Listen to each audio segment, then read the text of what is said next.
This Family Life News podcast is made possible by the support of listeners like you. Next on the 5 o'clock report. You have an absolute right to peacefully film ICE agents. This kind of violence is perpetuated by what we hear the governor saying. The Ayatollah, a religious Nazi, a total evil man. Now, let's go to the newsroom. Winter wipeouts. Good afternoon. Thank you very much for joining us. I'm Mark Webster. A slew of accidents right now, some of them pretty serious, along the New York State Thruway and other roads from Buffalo down to Chautauqua County. And in Pennsylvania, widespread accidents and speed restrictions on I-90, I-86, I-80. The list goes on. Check those road conditions and accidents online before you head out, and take it easy. Snow still falling, especially around western New York. Kevin Williams' forecast for your area just ahead. Plenty else to tell you about. We'll start in America's current immigration battleground, Minnesota. Sounds like the 4th of July, but it's Minneapolis last night. Another night of violence. Protesters launching fireworks at ICE agents. Agents responding with pepper spray and flashbangs. One Venezuelan immigration suspect was shot in the leg by an ICE agent after the agent was attacked by him and 2 others. While that was happening, Minnesota's governor was saying this in a statewide TV address. You have an absolute right to peacefully film ICE agents as they conduct these activities.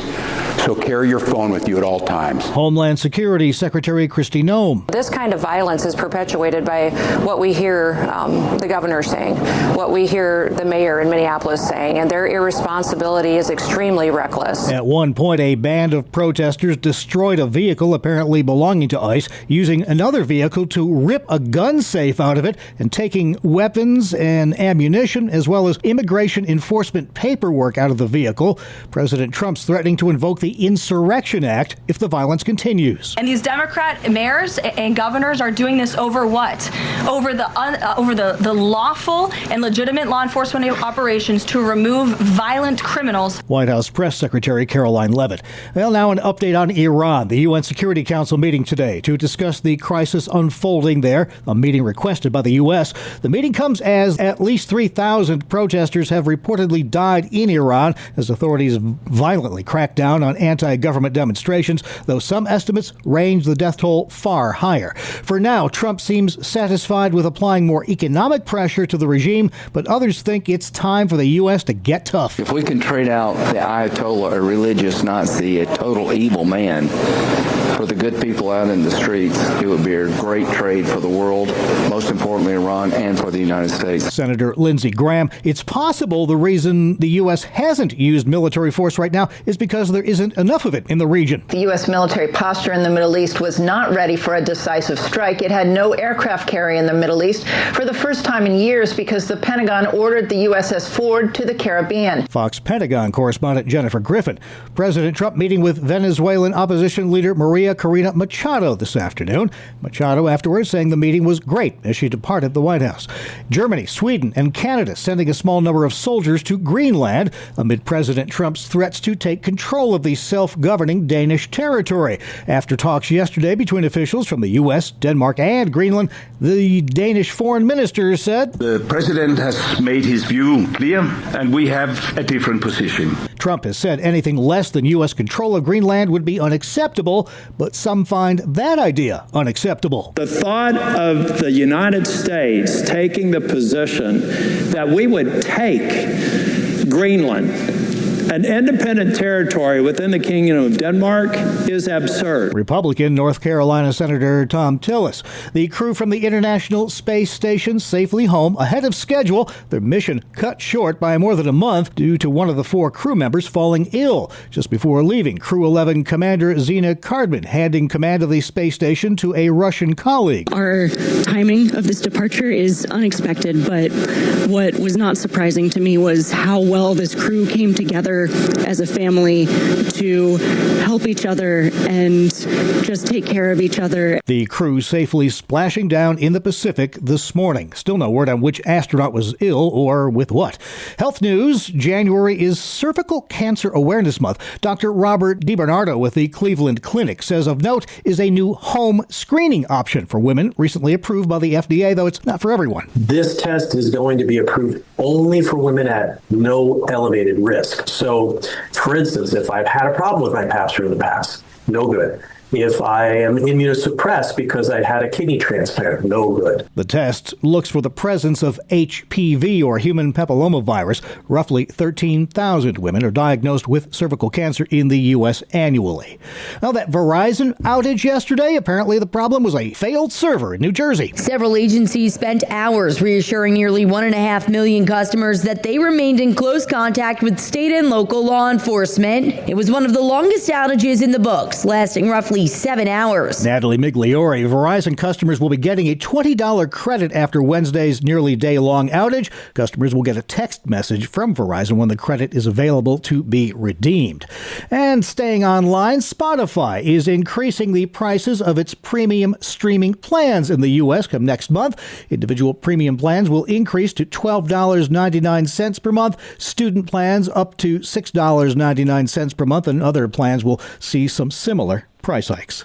All right, still to come here on the 5 o'clock report. I'll have a recap of our top local stories and highlights from today's Faith Under Fire. I'm Kevin Williams, and here is your Family Life regional weather forecast for tonight. It will be mainly cloudy and bitterly cold with flurries. Areas of lake snow depositing a few inches of fresh fluff in localized areas southeast of Lake Erie and especially Lake Ontario. Temperatures at daybreak ranging in the single digits and low teens.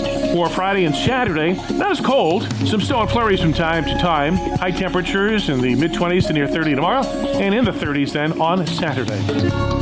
All right, thank you very much, Kevin. Now checking the stories making news where you live across New York and Pennsylvania. From PA's U.S. Attorney David Metcalf today, word that the Department of Justice has busted up an NCAA basketball gambling conspiracy. This was a scheme that spanned 3 years and eventually enveloped 17 NCAA Division I men's programs. The indictment unsealed in Philadelphia today. The DOJ is calling it a transnational criminal conspiracy that began in China with former college and Chicago Bulls player Antonio Blakeney. The indictment alleges Blakeney was having so much success fixing games in China as a player, he moved the operation stateside with a number of co-conspirators. Guard Sean Fulcher, a former University of Buffalo men's basketball player, one of more than 20 people charged in that point-shaving scandal. New York Governor Kathy Hochul says she wants New Yorkers to have the ability to sue ICE, the Democrat pushing for legislation that would allow New Yorkers to sue immigration and customs enforcement agents if their rights are violated. If ICE crosses the line and denies the constitutional rights of our residents, that there are consequences, that people should be able to hold them accountable. While mentioning the recent deadly ICE shooting in Minneapolis, Hochul's proposing that ICE agents shouldn't be allowed in sensitive places without an order signed by a judge. A spokesperson for the Department of Homeland Security tells the New York Times Hochul's just trying to smear law enforcement who are enforcing the law by removing violent criminals. Flu cases, they're still surging across New York. With that comes the following warning from the state's top doctor, Health Commissioner Dr. James McDonald. One of the things about flu is it's not just one disease. You can get flu more than once a season. Again, why it's important to have a flu vaccine, because a flu vaccine has multiple strains to protect you. The CDC says this flu season is among the most intense in more than 25 years, a second strain now making the rounds. Experts say this year's outbreak is starting sooner and lasting longer than in previous years. Well, our winter weather didn't stop a California man's patriotic cross-country trek on foot. Noah Coughlin, complete with a large American flag, is looking to become just the third person to ever cross all 50 states on foot. He tells WHEC in Rochester. A tribute to the American people is asking the Americans, what does the American flag mean to you? In context of July 4th, 2026 coming up. He says he's just an ordinary guy hoping to inspire fellow Americans and perhaps even himself along the way. I think seeing somebody go that far on foot and not giving up is inspiring. I think when you add an American flag on there, it's really inspiring for them too. And if you see police cars surrounding them, it's over the top. He says he hopes to cross Hawaii, his 50th and final state, on Independence Day. Up next, highlights from today's Faith Under Fire feature as our Sarah Harnish speaks with Jessica Rogers from the Patients' Rights Action Fund, the keynote speaker in Syracuse at this weekend's March for Life there, addressing New York's looming legalization of physician-assisted suicide. Once this is signed, and Kathy Hochul says the verbal agreement is already finished, the bill is a done deal. We're no longer preventing it. The March for Life hits differently this year in the Empire State. Unfortunately, we have to shift now. In the past, we were talking about how to stop assisted suicide. And now our focus moves to how do we protect our loved ones under this new policy in New York State. For those that have never been to a March for Life before, what can they expect? Where do people go? How long will it last? How big do these marches get? Well, the marches certainly get pretty large. I'm always hopeful that we'll have hundreds of people there. And I know that people are really passionate about this. This year, with all of the news coverage around assisted suicide, I'm expecting a pretty significant turnout. People should start at Armory Square, and then the march is just going to be from Armory Square down to the county courthouse. All told, I don't imagine that we'll be there more than an hour standing in the cold, and you're going to be walking for part of that time. It'll get the blood flowing. So wear your warm coats and come and join us. What will you be speaking on? I'm speaking on assisted suicide. So my goal is to educate everyone who's out there on what this bill actually does and how to protect our loved ones in the face of legal assisted suicide. This is a battle that people have been waging in New York State for a decade now, that it's been held back. And I really truly believe that the governor was conflicted. She returned it back to the legislature with significant alterations, which tells me that she knows assisted suicide is dangerous and unfortunately thinks that these new amendments somehow mitigate the dangers. For all of us in New York, they don't. And I hope that the crowd walks away with an understanding of how to talk about this issue and how to care for their loved ones who are at risk. We're at the point where Governor Hochul is refusing to reverse course on this medical aid in dying act. And you hit the nail on the head with that. We have to educate people on how to protect themselves, how to communicate. How are you training people? The very first thing that people need to be comfortable doing is talking to their doctor and talking to the doctors of anyone that they're caring for. If you have aging parents or grandparents, or you have anyone in your life that you help be an advocate for, make sure that they have a doctor that does not participate in assisted suicide. If you have a loved one receiving palliative care or hospice care, question them. Make sure that they don't participate in assisted suicide. That is how we can continue to hold the line and continue to make sure that medical professionals opt out and that they know that their patients want them to opt out. The word that gets thrown around a lot is compassion, the Medical Aid in Dying Act. It's this kindness to another person to help them take their life, and it's evil. Truly. I always push back against using their phrasing. I never say medical aid in dying because A, it's not what this is. And two, medical aid in dying is such a broad term that it can encompass everything from palliative care to euthanasia. I always use assisted suicide because that is what it is, whether or not people want to hear it. And it is also the most precise term. I think that it comes across as compassion in a very cursory glance. And the second you look at it a little harder, you realize that it's truly dangerous and discriminatory. And frankly, it's ableist. Everyone who qualifies for assisted suicide is actually considered disabled under the Americans with Disabilities Act. And these laws are inherently a violation of the ADA. There's nothing compassionate about abandoning your patients when they're at their most vulnerable. And that's what assisted suicide policy does.